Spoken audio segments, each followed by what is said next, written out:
We've silenced. Good morning. Welcome to the Heritage Foundation and our Lewis Lehrman Auditorium. We, of course, welcome those who are joining us here at on our website at heritage.org.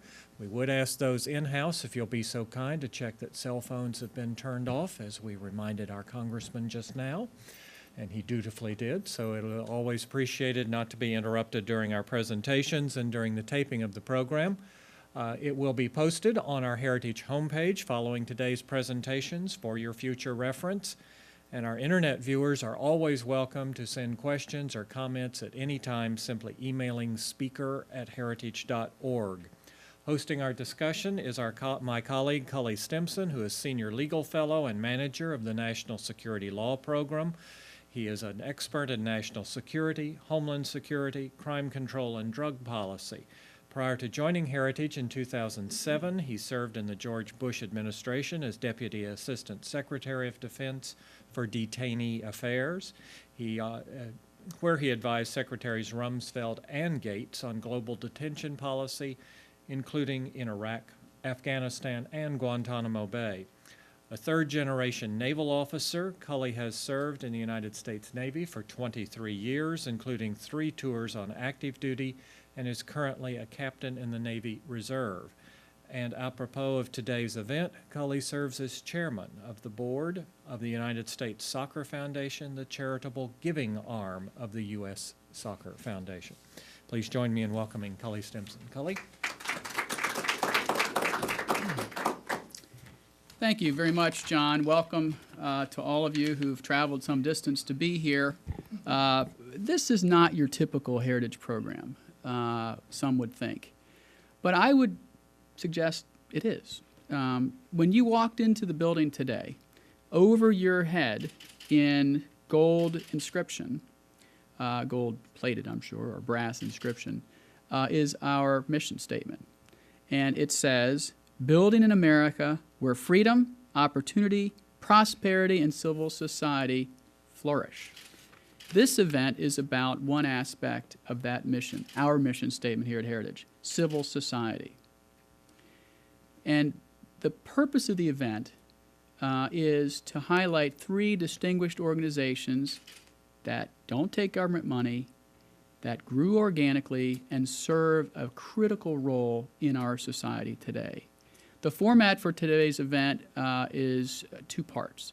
The first part is we're delighted to have Congressman Ryan Zinke from the great state of Montana to give our keynote address. And he'll talk in particular about the critical role of these civil society organizations in the service of veterans and his view from the bridge in Congress on that role of these civil society organizations. And then after Congressman Zinke shares his thoughts with us, we'll turn then to the head of these 3 great organizations, and I'll moderate questions and answers after that.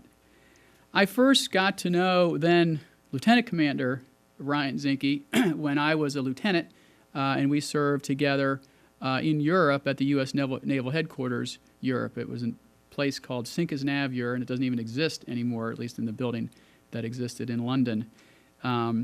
He was one of 2 SEALs on staff. I was one of 5 JAGs on staff, and as both former college athletes, we hit it off immediately, and our spouses became friends, and we really had a super tour, a very busy tour in the mid-'90s in London. And we've been friends ever since. A 5th-generation Montanan, now Congressman Ryan, is the congressman from Montana because Montana has 1 congressman. He's the only SEAL in Congress, and he had a distinguished 23-year career in the Navy as a SEAL, and he retired in 2008 with the rank of a commander. Among his many distinguished assignments in the Navy SEALs, Ryan was assigned as deputy and then acting commander of Combined Joint Special Operations Task Force, Arabian Peninsula, during Operation Iraqi Freedom, where he led a force of over 3,500 special operators personnel in Iraq. He served as the commander of Joint Task Force 2 in support of special operations missions in Bosnia-Herzegovina, Croatia, and Kosovo. He served as a team leader to SEAL Team 6 and as the dean of Naval Special Warfare Graduate School. But there's another side to Ryan, and this is why I asked Ryan to be here. There are not enough in my opinion, but some vets serving in the Congress and the Senate. But Ryan is somebody I know well. He's a family man. He's a wonderful father, and he's a loving husband. And as a conservative, Ryan cares deeply about our Constitution, and he believes that civil society organizations play a critical, if not the critical role in serving our great country. He believes that they're critical, just as Heritage does, to create a flourishing America. And naturally, as a rugged Montana guy, he believes in the independence of the human spirit, and he also believes that government doesn't have all the solutions for the many challenges we have as a society. So this is why I've asked my friend and now Congressman Ryan Zinke to address us. Congressman? Thanks. And Cully and I have known each other a long time, and when you know for years, colleagues, we can't say anything bad about each other because there's always that part. It's great to be here with you today, and I want to talk a little about where we sit in the military. And I sit in the House Armed Services, emerging threats. I sit on global sea power and forward projection, what we have overseas and why. But I want to talk a little about what's happening in Congress, and there's threats that we face. First, sequestration. Everyone hears about it, declining military budget, and looking at what's happened. There's probably three areas we're going to need to address. One is the acquisition process. As you look at the Chinese are able to go from blueprint, which they're stealing, our blueprints. In some cases, their major weapon systems have made in the USA in the side because they haven't redesigned the stencil. But you look at, they're able to take their major weapon systems in 3 to 5 years and produce fielded equipment. We're out at sometimes at 15 to 19 years. And the F-15 or F-35 is probably an example of that. And by the time the F-35 gets fielded in numbers that matter, it'll be a $400 million aircraft. $400 million a copy. And it is unlikely to be superior in any of the 5 areas, although overall the aircraft will suffice and meet the requirements. Our Navy, we're producing a $4 billion destroyer. When you have a capital ship that's $4 billion a copy, you're not going to be able to have a fleet of 600. But our acquisition process, we're going to have to accept risk. Because if the Chinese and the Russians are turning around their weapon systems at 3 to 5 years, then we need to be able to do that. And that's giving the service chiefs and all the way down the line, more power. We need to empower the chiefs and empower the service chiefs, rather than OSD. The second part is 749,000 DoD employees, and the Pentagon is 27,000 plus. And in many cases, they're 7 echelons away from fighting. And yet the thrust of it is to reduce our active duty forces. And I'm all about the chiefs and the sergeants, making sure that they have what they need, the right equipment, the right training, the right rules of engagement to win decisively in the field of battle. But if we have to cut, then let's look at trimming the bureaucracy in the headquarters and pushing decisions back. Again, and risk is going to be incurred. But certainly you don't have to be draconian. You can do a hiring freeze. There's a lot of ways to contract the bureaucracy. But when you have a desk and 19 people that can say no before you get to anyone that can say yes, we have a bureaucracy problem. And the last part is our ballooning entitlements and benefits from the military and the military families. Our health care. And you look back a few years ago, it was about $45,000 for benefits and packages for a sailor, an airman, a Marine. Today that number is around $120,000. So what's happened? And in some cases you need to be a veteran to say it. Not every veteran's a victim. Not every veteran has PTSD. Not every veteran is entitled to the benefits that they're getting or the amount. And to a degree, we're a society and a DOD that's spending an enormous amount of money, and it's ballooning, that part of our budget, and it's causing us not to be able to afford the things that we need to do to fight and win. And so as a veteran, we have to police ourselves and stand up and say, if you have PTSD, maybe you need to go in a program and attend a class. If you're getting a benefit, there should be an obligation for the veteran on the other side of it. And we have to stop incentivizing, in many cases, bad behavior, where if you get a benefit and the benefit decreases because you have a job or because the ADA, which is important, the ADA, American Disabilities Act, I mean, there's a lot of cases where you should be out there working. And one case is Steve Russell, a young congressman from Oklahoma. He has a triple amputee in his field office, his head office in Oklahoma. You know what he does? He does veterans. So as a veteran walks in and says, I got a knee problem, I think I need, a little disability for my knee, he'll pull out a pen and say, which knee? I used to have one. And write them down. Because, this is saying that the veterans that served, and no one is more sensitive to veterans than probably I. And my daughter serves as a Navy diver. My son-in-law is an active duty SEAL. I've been to more funerals, I think, than there are people in this room. But we as a veterans, again, we have to rise. The VA. VA is inconsistent, and it's a culture. I think the speaker addressed it best when he said, VA is about 225 or 235,000 employees, and the labor contract is about 840 pages. And I knew General Shinseki. I knew him well. I worked for him in multiple theaters. Here's a guy that served in Vietnam. He lost a foot. He cares about veterans. But here's the secretary of the VA, and in many ways it's like running a ship where you have the wheel and you turn it and nothing moves because the wheel's not connected, because the culture of the VA is a bureaucracy that is endless. And some VA programs are better than others. And Montana, as I go across Montana, it's a smaller state. The VA, the biggest complaints is the distances. I mean, Montana is the size of from here to Chicago plus 2 miles. That's how big Montana is. And so an 8-hour drive is a long, long time to get in the car and for service. Or when they have only one orthopedic specialist and you're waiting a year and a half in some cases for a surgery, it's a big deal if you're hurting. So the VA, it depends. But certainly you have cases where the VA is hiding documents, where veterans are not getting the care they need, clearly. And we haven't addressed the future of the VA.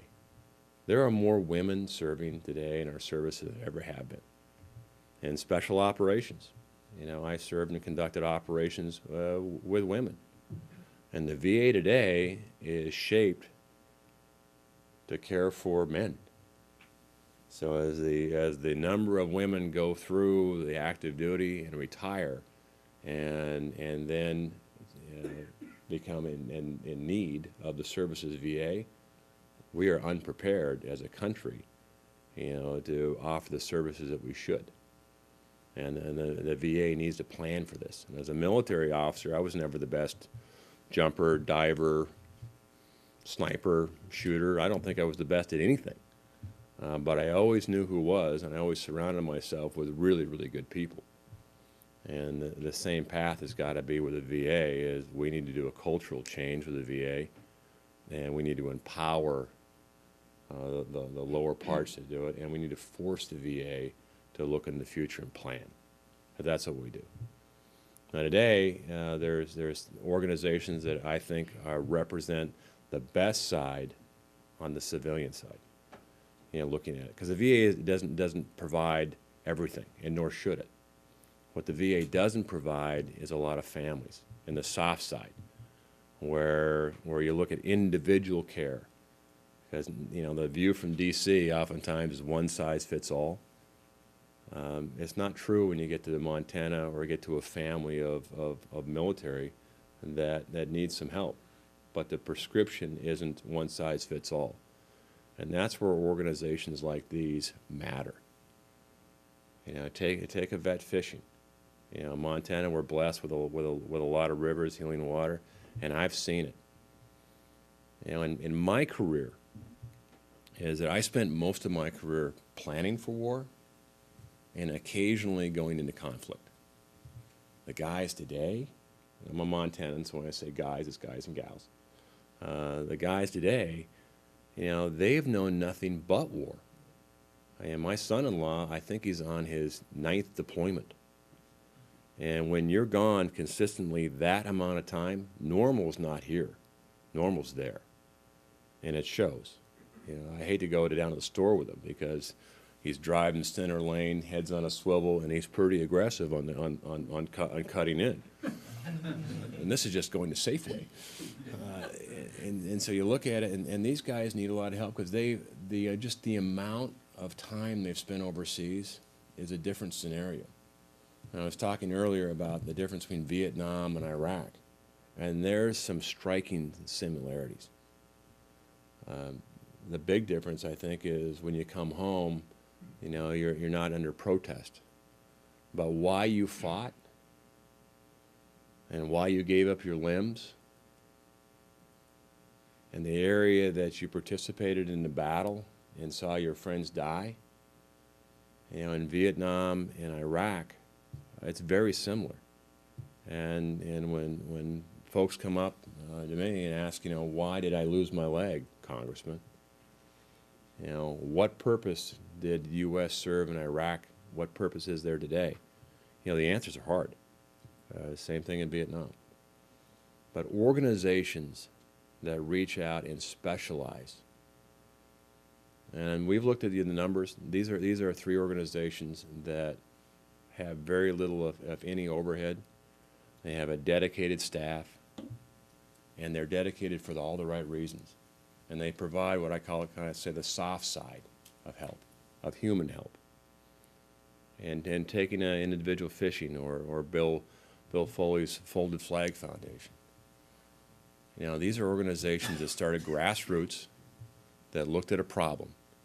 The problem was the government was not the answer.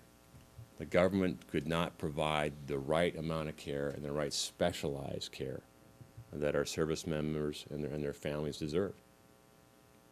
And if you want to do things slow and bureaucratic and never get there, then choose the government. If you want things streamlined individually where you can see differences being made every day, then choose to support one of these organizations. And I can tell you from experience, there's no better guy to lead the Special Operations Warrior Fund than Admiral Joe McGuire. You know, when I went through, you know, Admiral was always a few years senior to me. He's a, you know, kid that's bigger than life all the time, and willing just to sacrifice his time, his commitment, because he understands the greater purpose. And this is a family that spends an enormous amount of time, you know, overseas. The commitment of not only the families and the service member, I think, are unquestioned. And for many of you that saw American Sniper, you know, if you look at that movie, and yes, it was about a SEAL, but the way that I took the movie, it wasn't about necessarily a SEAL. It was about sacrifice and wounds. It was about wounds, not only physical, which you see by loss of limb, brain injuries, which we see, but also emotional. And it was also about sacrifice, not only to the member himself, but his family. And it was a powerful movie. And if you haven't seen it, I encourage you to do so. But I want to close and introduce the panel and have the panel come forward. But, you know, Folding Flag Foundation, Fred, and I know Bill Foley, you know, helped start it, and it's based out of Jacksonville, Florida. You know, here's an individual, West Point grad, that has enormous reach, and he looks at it and says, I'm going to take all the overhead myself, and every dollar goes into, families and service members. The Special Operations Warrior Fund. Look at the family of warriors, of course, and look at the sacrifice across.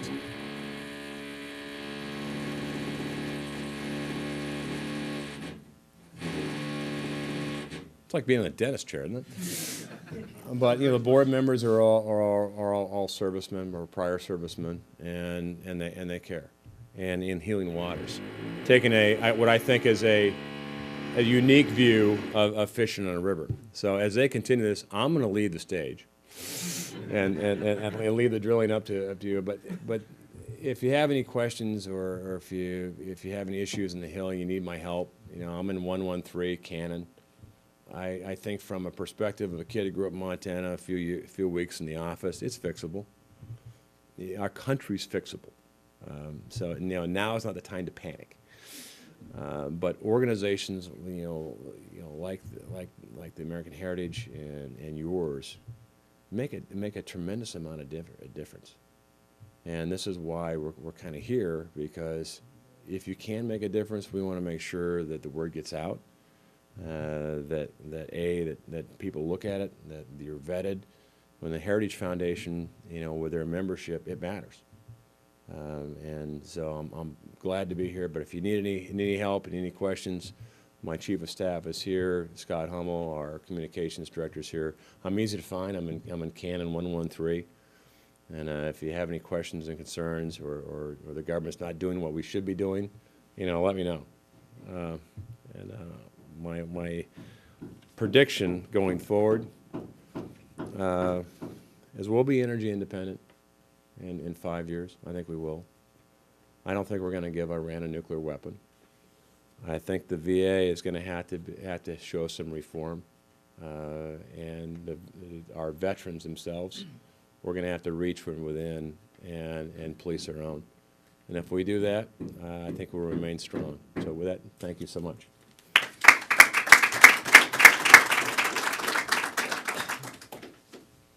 Ryan, thank you very much. I know you're busy. I know it's a busy week with the NDAA and the markup. Appreciate you coming over here and everything you do for veterans. I really do. You can hear the construction sound. We're building an underground garage, and they have to shore up the building. So I've been told that they've asked the folks doing the construction to stave off for a little bit, but I hope that'll happen. I'd ask the three panelists to come up to the stage. And while they do that, I'll start introducing them, and I'll introduce them in the order in which they're going to speak. You're in for a real treat, folks. Not only are you going to get a real view of what they do, but each has social media, video that we're going to play, and they'll queue up the short video at some point during each of their remarks. Ed Nicholson is the founder and president of Project Healing Waters Fly Fishing. I got to know about this organization because when I was an assistant U.S. attorney here in Washington, a friend of mine used to go help out with fly fishing, and he told me about it. And then my brother-in-law, who's a businessman and a business owner, started saying he was involved, and he got on their board. And this is how you find out about civil society organizations. Ed's a graduate of the University of North Carolina. He spent 30 years in the Navy, and he retired as a Navy captain. He did 7 tours of duty aboard U.S. Navy ships, including 2 tours as a commanding officer, 1 on a destroyer and 1 on a frigate. He served in Vietnam, earned his master's degree from the Naval War College, and commanded 2 shore installations. He retired in the Navy in 1994, and about a decade later, he was admitted to Walter Reed Army Medical Center for a medical situation, and he started meeting vets coming back from Iraq and Afghanistan.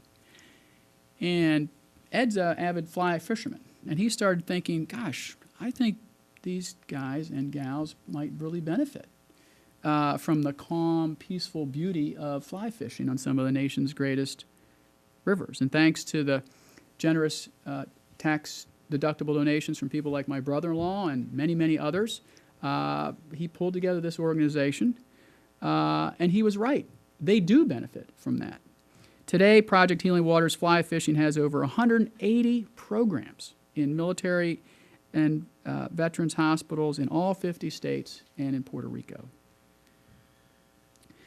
Sitting to his immediate left is Vice Admiral Joe McGuire. That's a 3-star admiral, for those of you not in the military. He's a graduate of Manhattan College, and he had a highly distinguished 36-year career in the Navy as a SEAL. He's the president and CEO of the Special Operations Warrior Foundation. His Navy assignments included UDT-21, SEAL Team 2, SEAL Delivery Vehicle Team 2, Naval Special Warfare DevGRU, that's SEAL Team 6, Naval Special Warfare Group 2, where I actually served as a Joint Special Operations Task Force JAG, Deputy Commander Special Operations Command Pacific, Commander Naval Special Warfare Command. He is a strategic thinker and planner, as evidenced by the fact that he was the Deputy Director for Strategic Operational Planning at the National Counterterrorism Center. I actually first met then Captain McGuire when we were both in San Diego, and he needed some legal help for some activities going on over in the command where I served as a summary court-martial officer. Last but not least is Fred Schremp.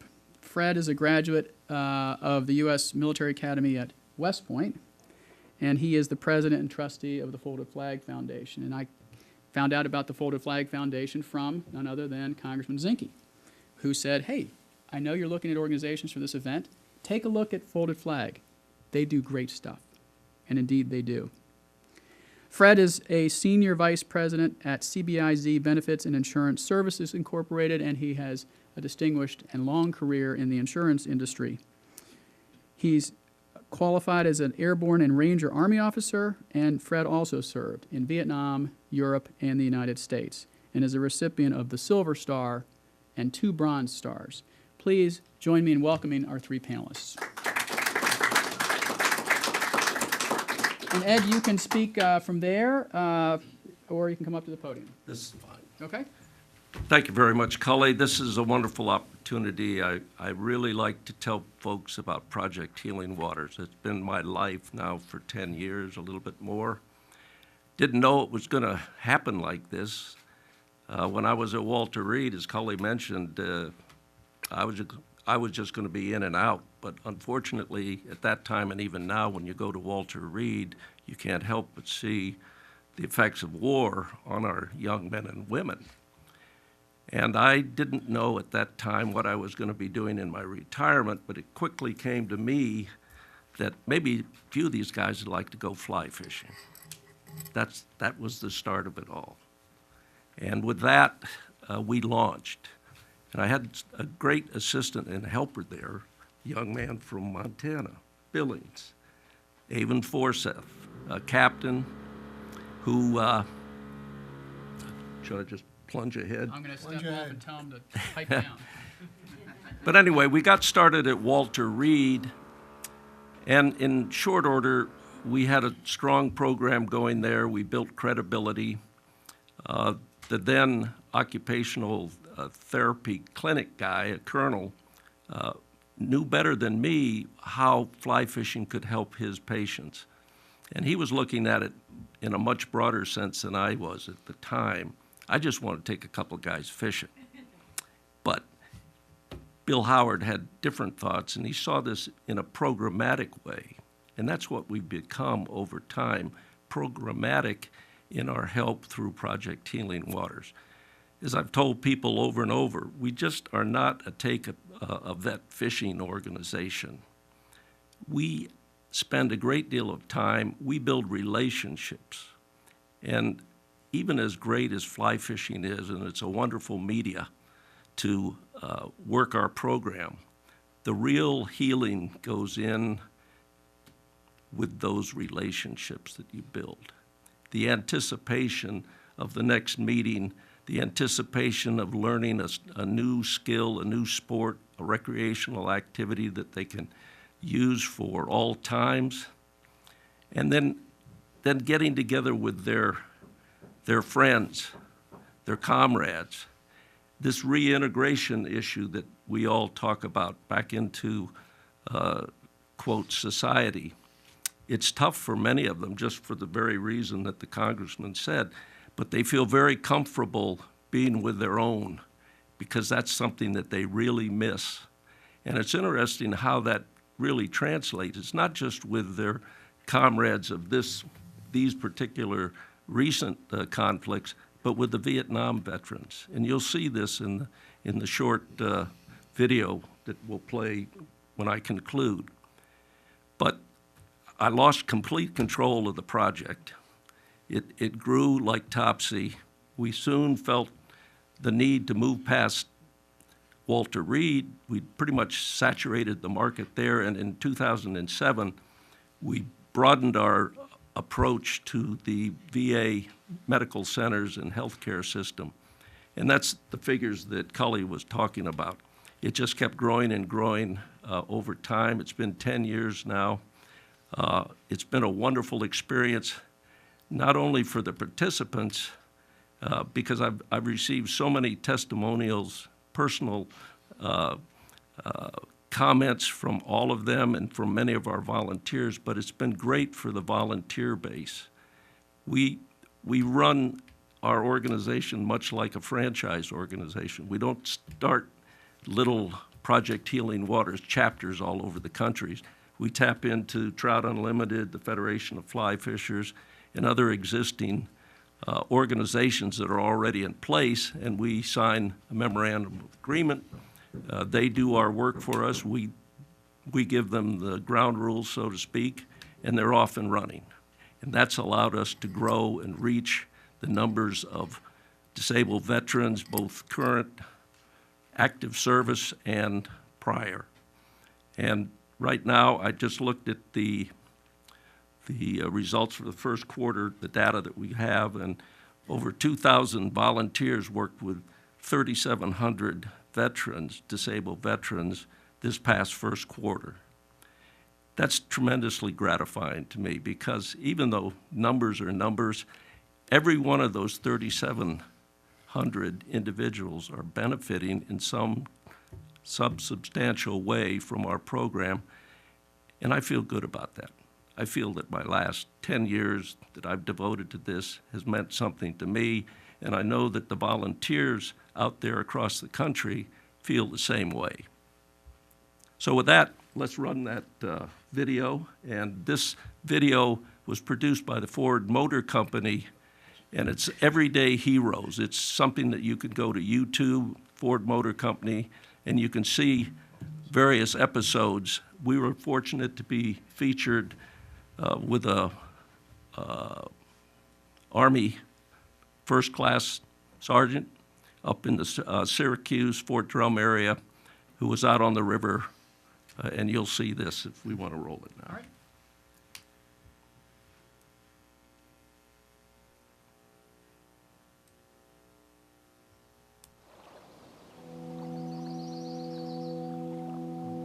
There's a quote I heard once, that no man ever steps into the same river twice, because it's not the same river and he's not the same man. I'm Ira Strauss. I'm a Deputy Regional Coordinator for Project Healing Waters Fly Fishing. Project Healing Waters is dedicated to the physical and emotional rehabilitation of disabled active duty soldiers and disabled vets through fly fishing and fly fishing related activities. When I got back from Afghanistan, it was a struggle. I was withdrawn, I didn't feel part of anything. I was diagnosed with PTSD. Once I started getting involved at Project Healing Waters, I was surrounded by like-minded people. They weren't asking me about the deployment, they just wanted to fish. I was a participant for probably about a year when I started helping run the program. This has been a central part of my life ever since.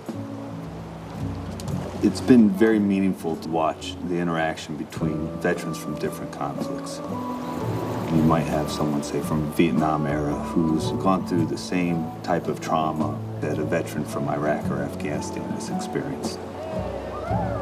It's just been mutually supporting. When you're fishing, with every cast, there's hope. Programs for veterans are important because we're dealing with injuries, both physical and emotional, that individuals are going to be dealing with for perhaps the rest of their life. I was grateful for what the program had done to me, and to see someone who might have been carrying that same weight for decades find solace has meant the world to me.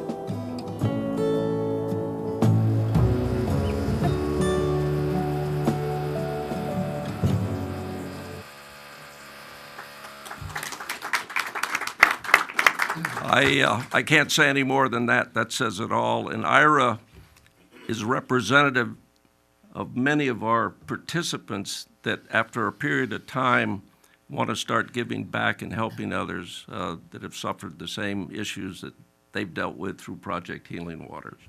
Thank you. Thanks, Ed. Admiral? Cully, thank you so much. It's good to be with you again. As Cully said, we teamed up together in the 90s when I had some challenges. And just for the record, those court-martials were not mine. Those were people I was court-martialing. So, but thank you. And of course, with Congressman Zinke, Ryan and I have known each other for well over 20 years, almost 25 years. One of the nicest things about being a SEAL is how small the community is. There's just a little over 2,000 men. I mean, obviously, there's women involved as well, but as far as actual SEALs. So we really have the opportunity and the good fortune to serve with each other and watch each other grow up. And then when we retire, the Navy gives you a battery of tests and tells you you're qualified to be a phys ed instructor or fitness, something like that. What do SEALs do when they retire? And I'm really glad to see you serving on the Hill. I think that for the great state of Montana, they'll be well represented, but I also think that you'll bring a sense of experience and sensibility to the Armed Services Committee, and the nation will be well served by having you there, Ryan. So thanks so much for being willing to take one for the team and serving. Ladies and gentlemen, I'm the President and Chief Executive Officer of the Special Operations Warrior Foundation. And I'd like to tell you just a little bit about, how we got to where we are, and then tell you a little bit about what we're doing. 35 years ago this month, on the 24th of April, 6 C-130s took off from a small island off Oman. 3 of the airplanes carried Delta Force and Rangers, and the other 3 aircraft were laden with heavy fuel and explosives. That evening, off the USS Nimitz, which is an aircraft carrier, 8 Navy minesweeping helicopters took off, piloted by Marine Corps aviators. The 8 helicopters were to rendezvous in a spot 200 miles south of Tehran with the C-130s, in a site that was named Desert One. The assault force in the C-130s was a brand new organization called Delta Force, commanded by Colonel Charlie Beckwith. And they also had Rangers as a blocking force. The helicopters were to come in, and they were going to transfer the assault force from the helicopters that night and then move them to a site closer to Tehran. And then the next night, on the 25th, rescue the 52 American hostages that had been held since November of 1979. Well, the helicopters took off, and initially 8 took off and 2 had to return immediately to the aircraft carrier because they had problems with the electronics. General Beckwith had made the decision to go no-go was he needed a minimum of 6 helicopters to get everybody out, the assault force and all 52 Americans, as well as there were another group of Americans that went in ahead of time that rented a warehouse, had vehicles that were going to link up with the assault force. So it was a good number of people that had to come out. Well, on the way in, the helicopters flew through a dust storm, and one of the helicopters then had its damaged rotors. So by the time they got to the landing site, after the C-130s, there were only 5 operational helicopters left to do the assault force. So at that point in time, Colonel Beckwith radioed back to Washington, D.C., and asked to abort the mission, and that was approved. So they were going to leave the one helicopter there that was no longer worthy of flying, and while refueling the others, one of the helicopters had been refueled from the C-130 that was loaded with fuel, and while being respotted, lifted up. At that point in time, I talked a little bit about a dust storm. In that part of the world, dust storms are severe. It's like talcum powder, and it was ankle-deep talcum powder. When the helicopter took off, the pilot, who was flying in first-generation night vision goggles, which those of us who used first-generation night vision goggles were really not very, very effective. And he was disoriented, and one of the crewmen on the ground was blown back from the rotor wash. And thinking that he was moving backwards, as opposed to he blowing the airman back, he overcorrected and then flew the helicopter right into the C-130 that had refueled him. Both aircrafts were engulfed in flames, and the fire consumed 8 of the men and the 2 aircraft. The assault force had no other choice than to leave the other helicopters on the ground. The 5 remaining C-130s then returned to Oman. And for those of us who are old enough to remember, on the 25th of April, the Iranians were nice enough to show the photographs of the charred aircraft and the bodies laying in the desert. Well, those 8 men left 17 children behind. And my predecessor at the Special Operations Warrior Foundation, who is also in our video, prior to that, he went in on the 1st of April with the Central Intelligence Agency to conduct the landing site survey. Colonel John Carney, at that point in time, Major Carney. But he, along with future General Pete Schoonmaker, who at that point in time was a Delta Force team leader, Major Schoonmaker, and the other men, this happens a lot, especially, for those of us who are involved with the war. When a family loses somebody, a lot of times the parents like to establish a foundation. Well, the same thing with these men. They lost 8 of their colleagues, left 17 children behind, and you try to find some meaning in that. And the men said, well, why don't we start a scholarship fund and send the kids to college? Well, a couple of big things came out of that failure. 2 big things. It was the beginning of the Special Operations Warrior Foundation, and also led to the establishment of United States Special Operations Command, where Admiral Holloway, the former Chief of Naval Operations, conducted the study following the failed mission. And he reported back that we as a people, the United States of America, if we want to be able to conduct no-fail missions, then we have to be able to invest in an organization that is organized, trained, and equipped to conduct no-fail missions. Well, again, the failure was April 24th, 1980. Fast forward to this century, and in Iraq, where the Army Special Mission Unit captured Saddam Hussein, off the coast of Somalia, where a handful of Navy SEALs rescued Captain Phillips, and then on the 2nd of May, 2011, where you had some of our teammates from SEAL teammates flown by the 160th Special Operations Aviation Regiment, the finest airmen in the world, in specially configured aircraft, not old minesweepers, were able to get in and kill the man responsible for bringing down the Twin Towers and so many other things. They lost 1 helicopter on that mission, but everybody was able to make it out. So, it was a disaster, but it resulted in some really good things. That was so, in April of 1980, we had 17 children. Fast forward today, we have 1,065 children in the foundation. And over the course of the 80s, we really didn't have much combat and much action. We had Guam, Haiti, Panama, then we had the first Gulf War. In the 90s, we had Somalia. We also were involved in Yugoslavia as well. But for the last 14 and a half years, the Special Operations community has been, like the rest of the military as well, heavily involved in this conflict. And so initially, we provided college scholarships for children of the fallen in combat.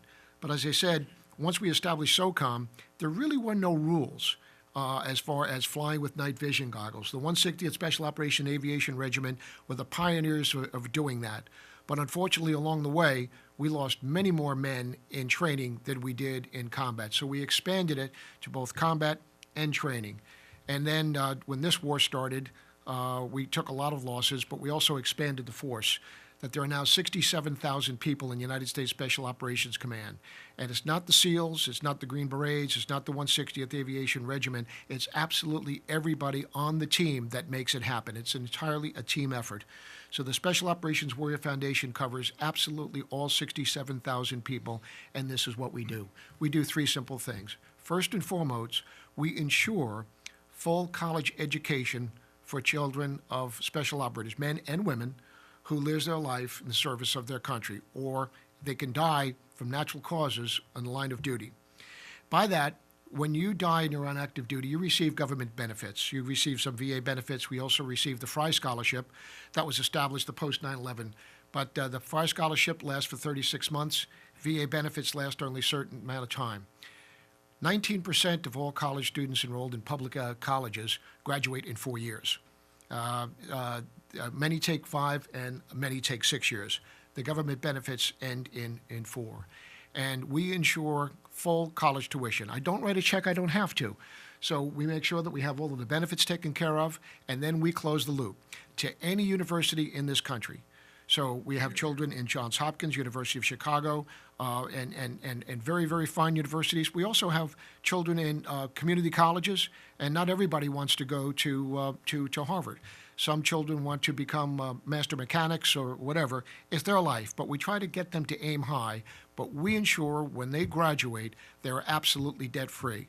So the government covers a certain amount of the tuition, but we close the loop with tuition, books, fees, expenses, and we give them $2,000 a year to go back and forth to home so that no child in the Special Operations Warrior Foundation could say that they've got dirty laundry because they couldn't get home and have their mother wash it for them during that period of time. But over the course of the 35 years that we've been in existence, we have a 90% college graduation rate. And the reason for that is because of our second core competency, which is our counselors. When a service member dies, the family does not have to write an essay or do anything. Within 30 days of the death, we're notified from the United States Special Operations Command that there's been a death, and then I send 2 letters. I send one to the widow or to the widower, it's a registered letter. But at that point in time, after 30 days, quite often the spouse still can't get out of bed. You've got a stack of letters this big. You're still numb from the tragedy. And then we also send one letter to the casualty assistance officer that helped bury the spouse.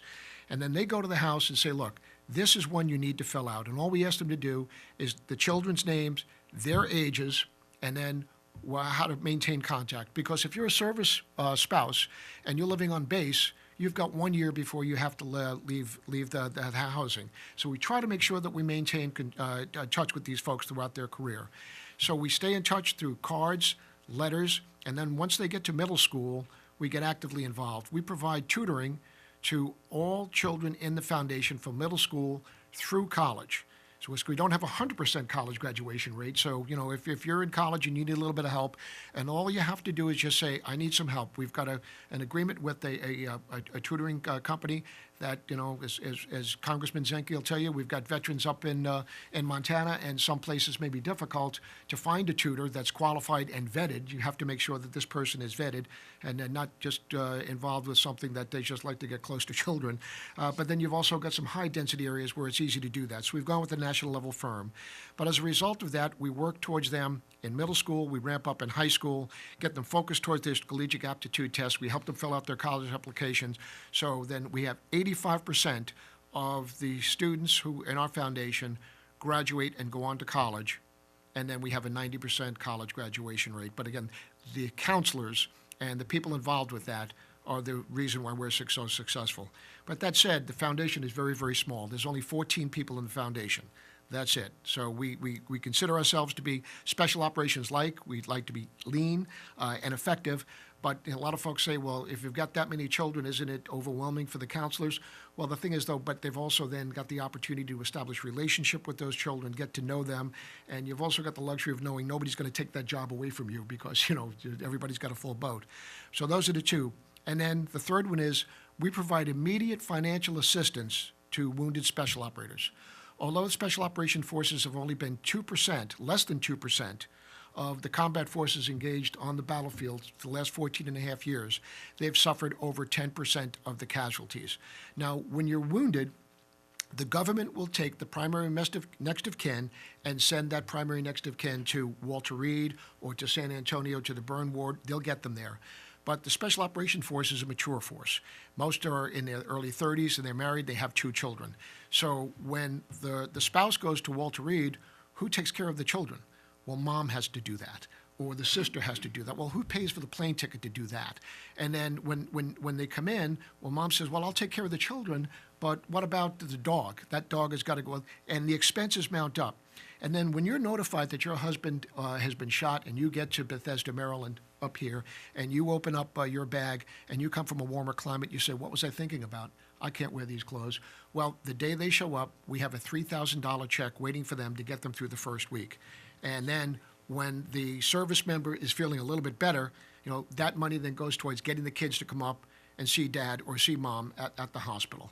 Now, it's been said that, this will be, the land of the free as long as it is the home of the brave. And we've talked about the veterans. And since this war has started, there have been over 10 million service members that have either stayed in uniform or signed up coming here, and as Congressman Zenke said, to go to combat. Years ago, you came in, you got your benefits, you were building a resume, or you did exercises. Any service member that comes in now knows one thing: they're going to war. So we've had 10 million of our countrymen come to war. And as the president of Starbucks said, we do a very, very good job of sending folks to war, but as a people, we don't do a very good job of bringing them home. As Congressman Zenke said, we've got the VA, and they do a marvelous job, but it's not up to just the Veterans Administration. It's up to every one of us in the country. The burden is all of ours to help and provide for those who bore the battle for us. So the Special Operations Warrior Foundation, we've been around for 35 years. The Charity Navigator is the watchdog agency that rates all charities, and we've received the 4-star rating for 9 years in a row, which places our foundation in the top 1% of all charities. I served 36 years in uniform, 34 years as a SEAL, and when you take your uniform off, you look for something meaningful to do. And I'm honored to be up here with these gentlemen, part of the panel, that there's some things in this life that you can't put a price tag on as far as the satisfaction that you get. And being able to take care of the children of the fallen is something I'm very proud to do, but I really don't do it alone. We've got a lot of folks out there who contribute. Although I sign the check, it is the donors, the American people, that provide that money to send the children of the fallen to college. And I'd just like to take that opportunity right now to thank them and thank all of you for your time, and Cully for including me this morning. Want to do the video? Sure. Okay.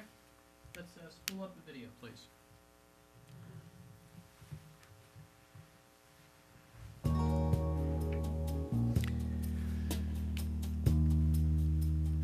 My dad, James Henry, was an Air Force special operator.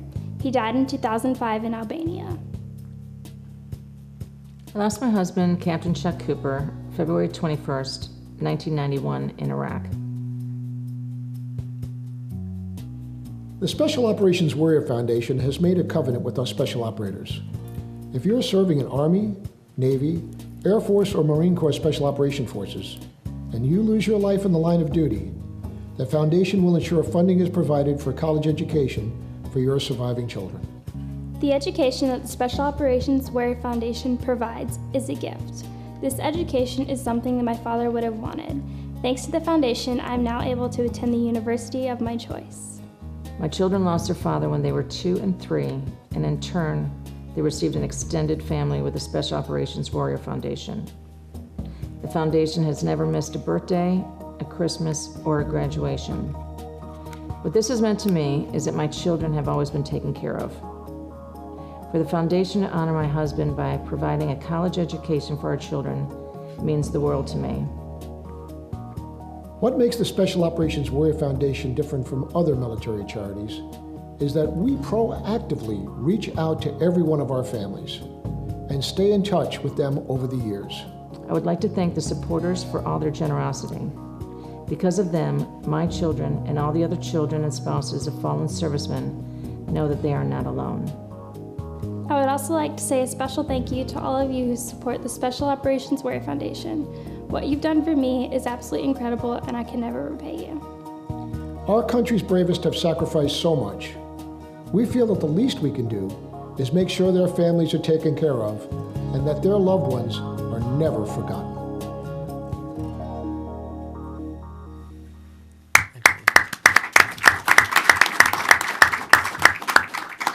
Carly, I'd like to use the slides while I'm speaking. Okay. Okay, so if you can have them cue it up. Switch over to the slides on the thumb drive I gave you. Fred, the floor is yours. Well, howdy.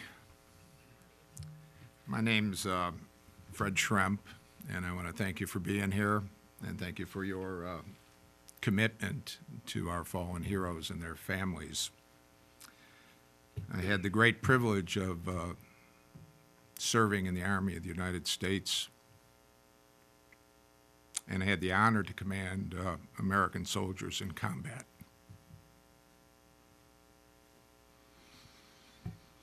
Ours is a little different story than what you've heard from Joe and from Ed. We're a brand new organization, okay? We got our IRS approval on August the 1st, 2014. We just completed our website in March of 2015. We have a wonderful goal that I'll share with you in a little bit of what we want to do with our organization. I've got to tell you that our fellow brothers and sisters in arms have been an enormous help to us as we put our organization together. I'm delighted to have Christine Husted here with us today, who's our volunteer general manager, Steve Begley, who's our volunteer ops man on our advisory board, and truly a great young man who's been of enormous help to us, John Coogan, who's the executive director of CFPF, Children of Fallen Patriots Foundation, great organizations.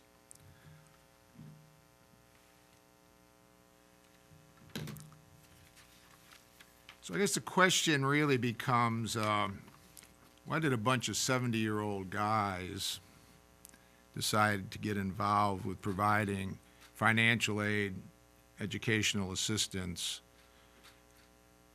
to the young men and women who sacrificed for this country, their children and their spouses? Our mission also includes civilian government employees who've died in hostile action in defense of our country.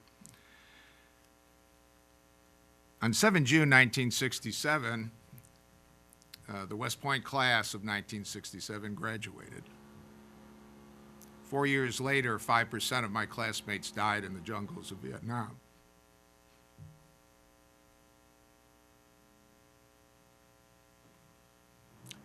That was the highest casualty rate of any graduating class from the military academy. Their wives and their families got a check for $10,000 and a free funeral. But you know what? They made it. Great women, great children, great sacrifice. This statue is this is a picture of the Montana Vietnam Veterans Memorial in Missoula, Ryan, in Rose Park. And it's entitled Angel for the Fallen. So my classmate Bill Foley, who's a captain of industry in this country, and I were talking one day, very recently actually, and he said, I don't ever want that to happen, what happened to our classmates' wives and their children again. I want to start a foundation, and I have a name for it. It's called the Folded Flag Foundation. And I want that foundation to educate and provide financial assistance to the children and the spouses of these men and women who died for their country. I don't want to leave anybody behind the way our classmates' families were left behind. So we decided to investigate this issue, and here's what we found. And these are some really interesting numbers. In the last 35 years, 27,524 military personnel have perished in the line of duty. They've left behind 20,000 children and 11,000 spouses. 97% of the surviving spouses are women. 50% of those women earn less than $50,000 a year. 30% are homemakers, and 13% are unemployed. The government has a lot of great programs, especially through the VA, as a result, or post 9/11. As Admiral McGuire mentioned, we had the Fry Scholarship, named in honor of a great Marine who gave his life for his country, that pays for in-state tuition at a college for 36 months. And that's really 4 years if you think 9 months of school each year. There's the Dependents Educational Assistance Program that provides a stipend. But thanks to the research done by our colleagues at the Children of Fallen Patriots Foundation, they commissioned the Lucas Group out of Boston, Massachusetts to do an analytic and demographic study. And what they found is that despite these great programs and many other there are 40,000 veteran service organizations in this country, despite what they provide, there's roughly a $7,600 gap. So that number at the bottom right is a big number. To close the gap just for children requires $500 million, and that does not include the spouses.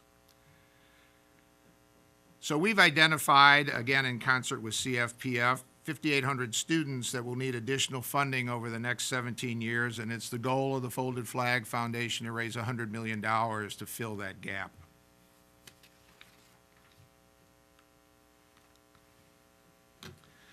So our mission, clearly stated, is to provide scholarships and educational grants to the spouses and children of United States military or government personnel who've lost their lives as a result of hostile or terrorist action or as a result of non-hostile events as defined by the Department of Defense. We have a great board of trustees, and let me talk to you about them very briefly. Our chairman and really the founder of our organization is Bill Foley, United States Military Academy class of '67, Air Force veteran, executive chairman of the board of Fidelity National Financial, vice chair of Fidelity Information Services, chairman of the board Black Knight Financial Services, and ServiceLink, and hopefully the owner of the next National Hockey League team in Las Vegas, which just might be called the Black Knights. Brigadier General Thomas E. White, USMA class of '67, former Secretary of the Army, Vietnam veteran. General Paul Kern, former Commander, Army Materiel Command, Vietnam veteran. General Monty Meigs, Commanding General, U.S. Army Europe, Vietnam veteran. General Tommy Schwartz, former Commanding General, U.S. Army Korean Forces Command, Vietnam veteran. Rear Admiral Mike Shelton, who showed great wisdom in graduating for West Point and less wisdom in joining the Navy. Is the highest ranking naval officer that graduated from the military academy. Sorry, gentlemen, all three of you basically. A former CB advisor to the CNO. And let me tell you a little something about Mike Shelton. Mike Shelton didn't do the Navy thing, man. He wasn't on no boat. Mike Shelton, I'm sorry, that was uncalled for. I apologize. It's just kind of bred into me. Mike Shelton was a Navy CB and had 2 years, had 2 in-country tours in Vietnam, and he's a great gentleman.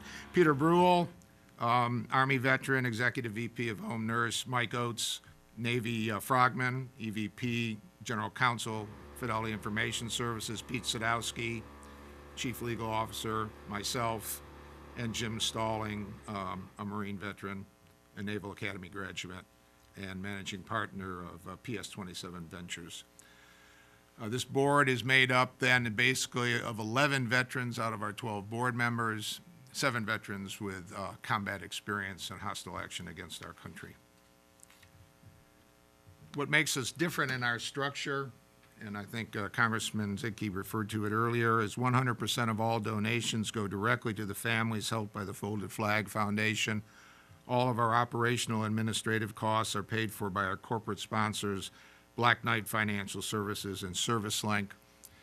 From the date that we got our IRS approval, which was 8/1/2014, to date we've raised $3.6 million in cash and pledges from our corporate sponsors. It is a credit to Bill Foley and his vision. It's a credit to our Board of Trustees. It's a credit to all of the veterans organizations that work in this field. I am so impressed by what Ed and his organization do, and being an old airborne ranger, I'm awfully impressed by what Admiral McGuire and his Special Operations Foundation have done as well. So my classmate Al Nahas put together a book called Warriors Remembered, Vietnam Veterans Welcome Home. And when he retired from the service as an infantryman, a colonel, 2 tours in Vietnam, Purple Heart, he traveled the country, went to every state, took pictures of the Vietnam Veterans Memorials in each state. And then he put this book together where he picked 2 memorials from each state, and he dedicated it to the 30 members of our class, 3 of whom were my company mates, 1 of whom was my roommate that died in Vietnam. There is a prayer, and you'll note that on the cover of that book is the Vietnam Veterans Memorial from Montana. There is a prayer called A Prayer for Soldiers, and I'd like to leave you with this. Brave warriors, should fate find us in battle, may our cause be just. May our leaders have clear vision. May our courage not falter. May we be triumphant and earn victory as we show mercy to our enemies. May our efforts bring lasting peace.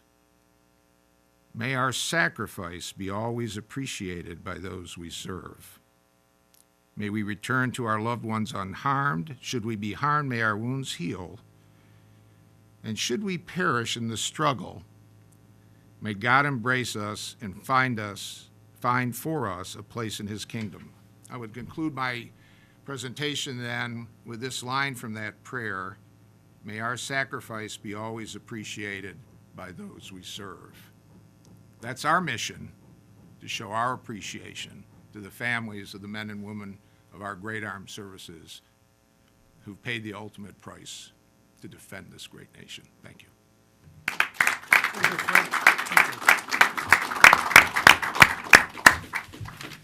Well, folks, this is your opportunity to put any questions that are relevant and appropriate to any of these gentlemen. And if you would just do me the kind favor of giving us your name and any organization you may represent, and then actually ask a question with a question mark at the end. And Rachel, my colleague, will hand you the microphone. Just raise your hand. I'll try to break the ice here.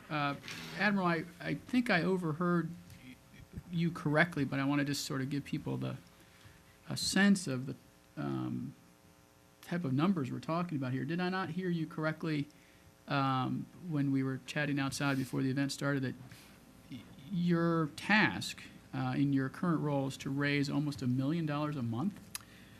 Yeah, that's correct, Cully. We have 134 children in college today, and well over 700 children in the bank. And it's a covenant we have with them to be able to provide for them not only today, but in 18 years. So far this year, we've lost 11 special operators in training accidents. We've lost 2 SEALs in free fall accidents, 2 SEALs just last Friday in a diving accident down at Little Creek, and we lost 7 brave Marine special operators in a helicopter crash, along with 4 airmen from the Louisiana Air National Guard on March 10th. Now, the 7 Marines had 5 children, but 2 of the women, the spouses, are pregnant and will give birth later on this year. So we not only have taken care of the children that are born right now, but when those other children are born, we also then reach out to the widow and just say, 18 years from now, when your daughter is ready to go to college, the money is there for her today. So what we do is we take a look at what's the cost of college today, and then what's the projected cost of a private institution in another 18 years.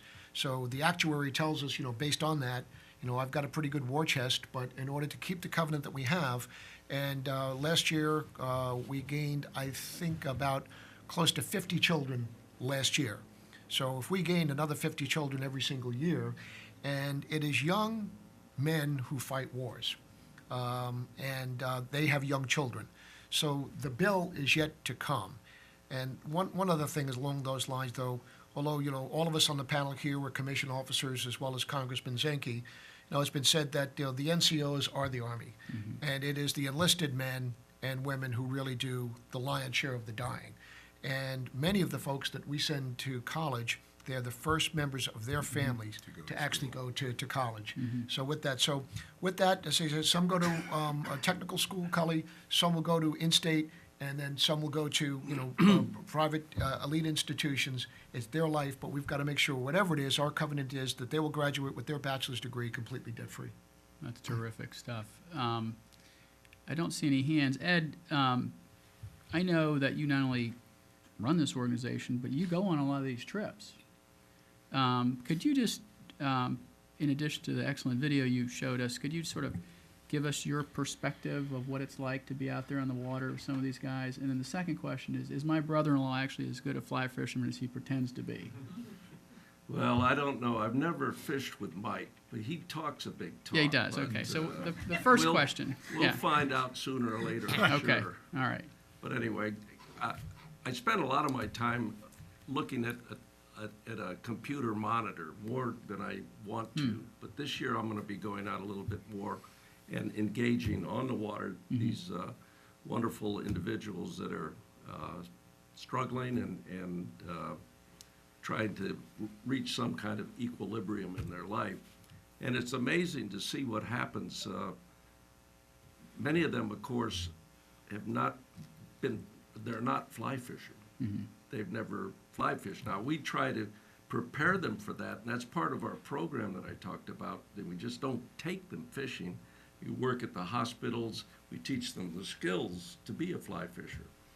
But to get them out there and see the expression on their face when they hook their first fish, land it, and the fact that maybe they tied the fly that was on the end of the line, and maybe they even built the rod themselves. So to see all of that come together on a beautiful stream someplace and see the light bulb just go on in their eyes and the smile on their face, it's terrific. The lady here in the middle? Ann Stone, National Trust for Our Wounded, and I wanted to thank you all for your service and thank you for the great work that you do. It's so disparate, and I'm so glad that Heritage is showcasing this. I think we need more of this so that people do know about the good organizations out there. Admiral, I don't know if it was you or if it was Fred that mentioned the 40,000 groups that are organized according to the IRS to help veterans. Yeah, and that's an overwhelming number that donors and funders find, just unbelievable. And we know a lot of them do good work and a lot of them don't. So again, I'm glad that you all are showcasing the ones that are doing good work. And how do we deal with that? I mean, how do we break through to find more of the organizations that are doing the work that's needed, and also to find the organizations that with more funding could do more work for some of the needs that are not being met right now? And I also wanted to ask you, Fred, the figure you said that you've raised over 200 million? No. Oh. We've raised 3.6 million. Okay. Our goal is to raise 100 million over the next 17 years. And that's a lot in line with what Joe said. You take a little one now who lost his dad or his mom in combat. They register with us. We do the counseling, very similar to what Special Ops does. You have to project way out into the future. And again, we're not limiting these children to state schools. It's the school that they can get into. And if it's a tech school so they can get a job, that's fine. If it's the mom who needs to go back for training, that's fine. But there's if you take educating, there's a number that came out from an organization called No Greater Sacrifice that provides benefits to both family members of deceased servicemen and women, as well as wounded servicemen and women. And if you count the total obligation on both of those categories, today it's $1.65 billion. So whether it's the Folded Flag or Special Ops or Ed's organization, the need for money is significant. Did you want to comment briefly, Joe? Go ahead, sir. So I'm John. with Children of Fallen Patriots. So why don't you just wait for the microphone? That way our internet audience will pick up on your comments. To answer the question about how do we solve the 40,000 problem, and I think the best way to illustrate that is the fact that Children of Fallen Patriots Foundation is working with Folded Flag Foundation. We're also working with Special Ops Warrior Foundation. There's a lot of program partnerships that are happening. within the space to kind of eliminate the redundancy in the overhead, to work the donor dollar more effectively. I think that's the start of this. I think these organizations need to come together under program in order to then reach out to the donors and ensure them that we're investing their money in the most appropriate way. So I just Yeah, and in the case, for example, of our organization, and with John's organization, 100% of all donations that come in go to the beneficiaries. We have corporate sponsors that pay our admin cost. In John's organization, their trustees pay 100% of their admin and operational costs as well. Thank you, John. Other questions? Please join me in thanking our panelists for an excellent program.